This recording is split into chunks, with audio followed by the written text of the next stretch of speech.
Hello, I'm Matt Williamson. How's it going?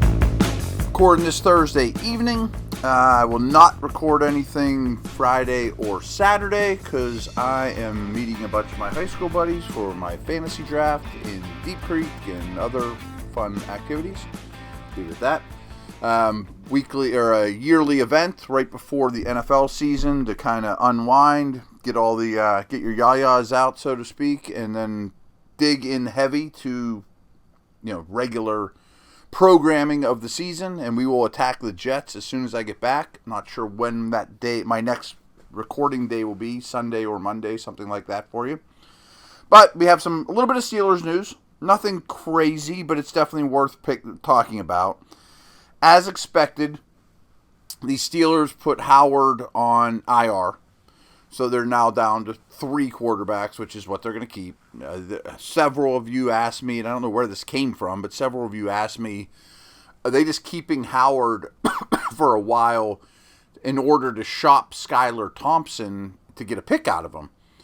And I don't think the answer was yes, but maybe they listened to offers. I don't know. I'm just throwing it out there because several of you asked me that. Maybe somebody around the local media or whatever brought that up. I don't know. That's the first I had heard that angle, but not to my knowledge. I'll just leave it at that.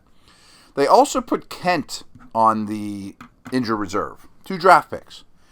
And what this implies for both players to me is they really like him. That they did not want to risk losing these guys in any shape or form. I think they have plans for both.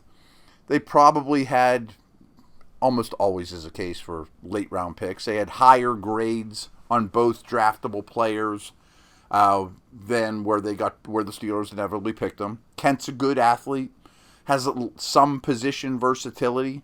Maybe he can be your next Eccles, and I mean that in a good way for a 7th round pick. So happy that that they have him in tow. I don't think they have plans for him this year, which I was correct about originally, but I was shocked to see him on the original 53, but now he is on IR with Howard. In turn, 2 vested veterans that they had terminated, that's always the word for vested veterans for whatever reason, were Chuck Clark and Sharping, the interior offensive lineman. Both those guys are back on the 53. Totally adds up with Clark, not unexpected at all. They definitely needed another safety ASAP, or you risk putting Killebrew out there or Ramsey. So now, going into the Jets game, they now have 4 safeties, one of which is Killebrew, which is a stretch to call him a safety to some degree, and only 4 corners. But with Eccles' ability to back up all 3 guys, I think that's fine for one game. With Beanie and especially Pierre on the practice squad, you might only live with that 4-corner situation for a week or 2 while you're super heavy at D-line, to make up for that Harmon injury. So there's a balancing act here. But, of course, there'll be some wrinkle that happens in either week 1 or 2 where somebody gets hurt or whatever. But that's the situation for now. The depth at safety is better than it used to be. Now it's fine. I don't love Clark, but he has a role. And the depth at corner is questionable, but it's 4 really good corners. So that's going to be a short-term situation.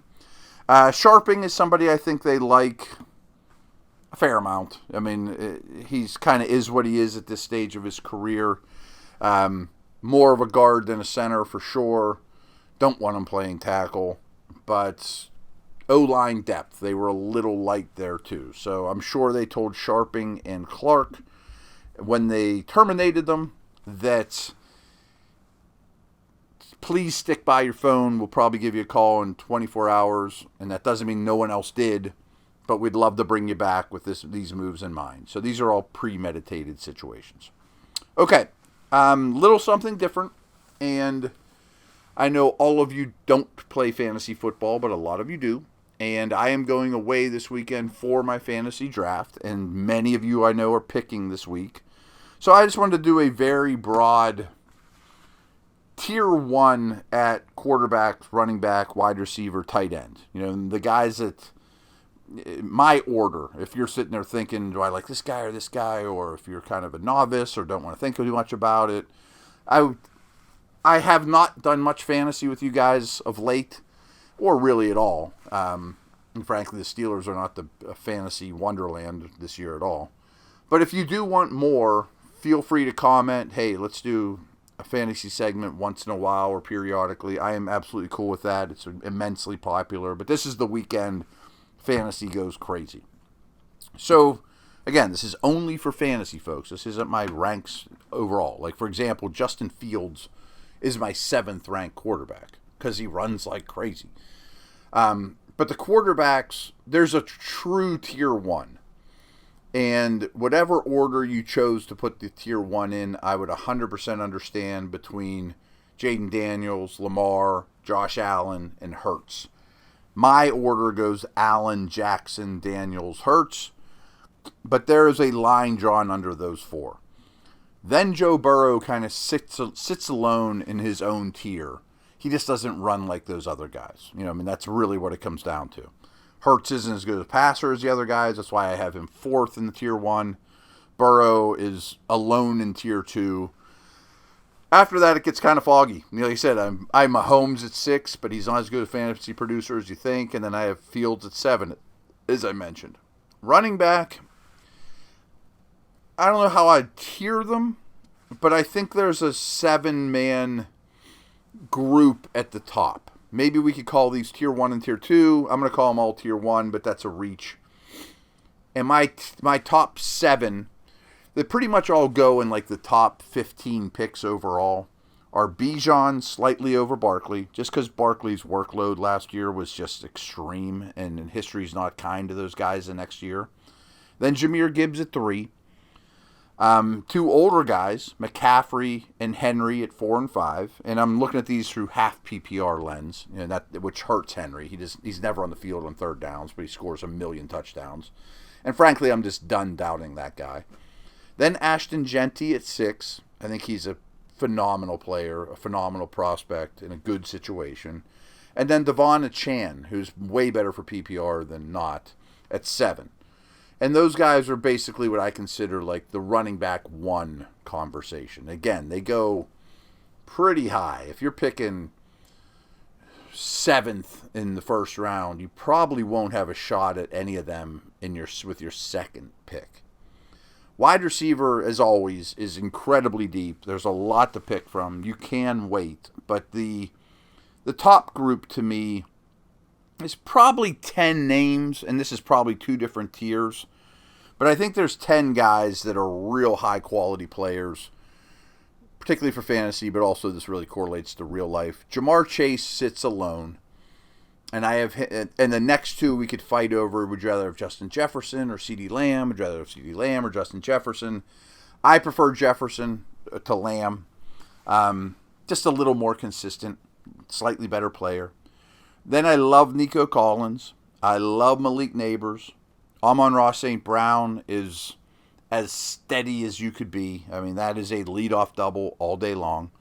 Then at 7, I have Drake London. I mean, he's kind of the only show in town for targets, and they throw the ball a ton, and ascending player.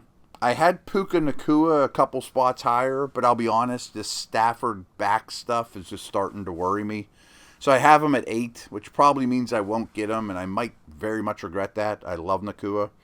And then my last 2 that are high-end guys that are pretty much going top 20 picks for sure, probably more like top 16, 17 overall, are Brian Thomas Jr. with Jacksonville, phenomenal rookie year, and A.J. Brown. The Eagles, I think, will throw more this year. They just won't have as many commanding leads, and Brown is a top 5 NFL wide receiver all day long. Wrap us up with the tight ends. To me, there's a clear top tier. And Brock Bowers is number 1. Unbelievable rookie year. Trey McBride is number 2. Tons of targets. Really good football player. Just didn't score like at all last year. I bet that corrects itself. And then Kittle rounds out my tier 1 guys at tight end. Lots of receiver injuries. He's a staple. He's still playing great. I'm sure he'll have 2 or 3 weeks that are lackluster, 2 for 40 yards, something like that. But I think he's got to be the engine of the Niners passing game. So I have Kittle in the same tier as those 2 young pups, Bowers and McBride. And then the next 2 tight ends, I think, would be in a spot all by themselves, and then we'll leave it at that. Laporta with the Lions, who I have no problem taking at 4. Really good offense.